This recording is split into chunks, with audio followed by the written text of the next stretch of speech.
आजचा दिवस थोडासा निवांत होता. म्हटलं डीप क्लिनिंग करून घेऊ. अधूनमधून करत राहिलं की धूळही कमी साचते. हाय, वेलकम टू मिनी ब्लॉग. सुरुवात केली टी व्ही जवळच्या टेबलपासून. पूर्ण पसारा झालेला होता. एक एक सामान नीट पुसून लावून घेतलं. टी व्ही पण क्लीन करून घेतलं. धूळ किती पटकन बसते ना. घर आवरलं की मन एकदम शांत होतं. लागल्या हाताने खिडकीमधील सामानही पुसून नीट लावून घेतलं.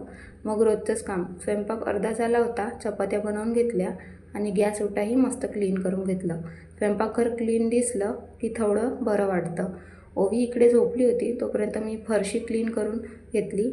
आणि आज मी घातलेली कुर्ती खूप कम्फर्टेबल आहे. लिंक हवी असेल तर कमेंटमध्ये लिंक टाईप करा. दिवसाचा शेवट गोड व्हावा म्हणून रात्रीच्या जेवणात मस्त आमरस आणि गरमागरम पापड तळून घेतले. असं असतं आमचं मायलेकीचं रुटीन. व्हिडिओ आवडला असेल तर लाईक करा, शेअर करा, कमेंट करा आणि डेली मिनी ब्लॉगसाठी फॉलो नक्की करा. Thank you for watching. Bye bye.